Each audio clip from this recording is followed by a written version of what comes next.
আমাৰ দেশ। আমাৰ দেশৰ মুকুট মূৰৰ হিমালয় গিৰিৰাজ, 6 ঋতু আহি আল ফুল কৰি পিন্ধাই অপূৰ্ব সাজ।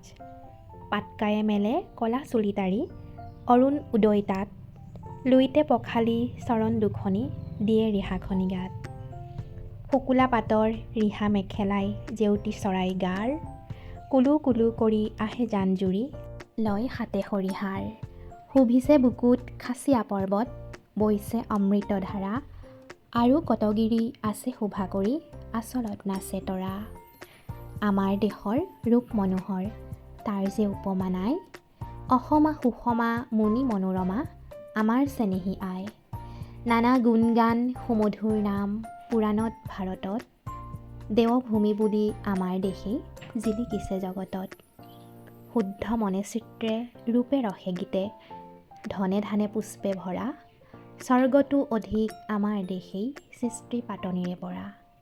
নুগুচে হেঁপাহ চাওঁ চকু ভৰি, ভুৱন মোহিনী বেশ, অসম অসম সোণৰ অসম, জননী আমাৰ দেশ।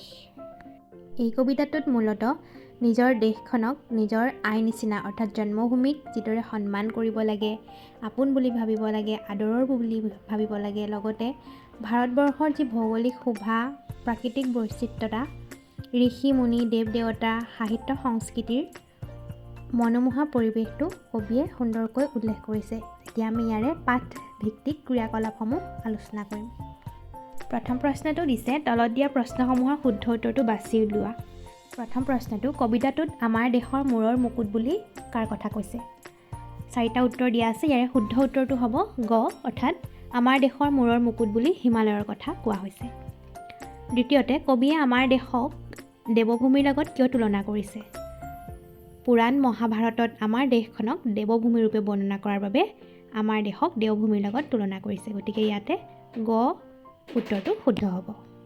দ্বিতীয়তে, 2 নম্বৰ প্ৰশ্নটো দিছে, তুমি ওপৰৰ দ্বিতীয় প্ৰশ্নৰ উত্তৰটো কিয় শুদ্ধ বুলি বাছি ল'লা? সহপাঠীৰ লগত আলোচনা কৰি কোৱা।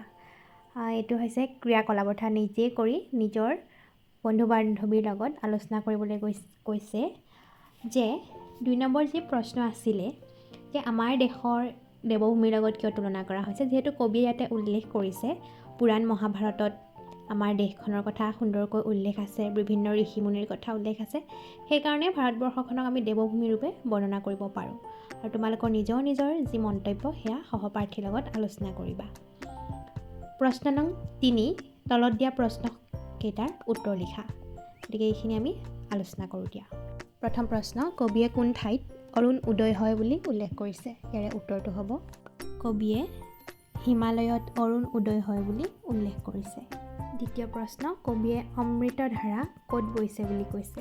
ইয়াৰে উত্তৰটো হ'ব কবিয়ে অমৃত ধাৰা খাচীয়া পৰ্বতত বৈছে বুলি উল্লেখ কৰিছে। গ প্ৰশ্নত সুধিছে, কিহে অসমী আইৰ গাৰ জেউতী চৰাই? ইয়াৰে উত্তৰ হ'ব শুকুলা পাতৰ ৰিহা মেখেলাই অসমী আইৰ গাৰ জেউতী চৰাই। গ প্ৰশ্নত সুধিছে, দেৱভূমি বুলি কবিয়ে কোনখন ঠাইৰ কথা কৈছে? ইয়াৰে উত্তৰ হ'ব দেৱভূমি বুলি কবিয়ে নিজৰ জন্মভূমি তথা ভাৰতবৰ্ষ আৰু অসমী আইৰ কথা উল্লেখ কৰিছে। 9 নম্বৰ প্ৰশ্নৰ শেষৰটো প্ৰশ্ন, কবিয়ে অসমী আয়ে কিহৰ হাত সৰি পিন্ধা বুলি কৈছে? ইয়াৰে উত্তৰ হ'ব কবিয়ে কুলু কুলু কৰি আহে জান জুৰিৰ হাত সৰি পিন্ধা বুলি কৈছে। আজি আমি পাঠভিত্তিক ক্ৰিয়াকলাপৰ 3 নম্বৰ প্ৰশ্নৰ উত্তৰলৈকে সমাপ্ত কৰিলোঁ। ইয়াৰ পিছত আমি বাকীখিনি আলোচনা কৰিম।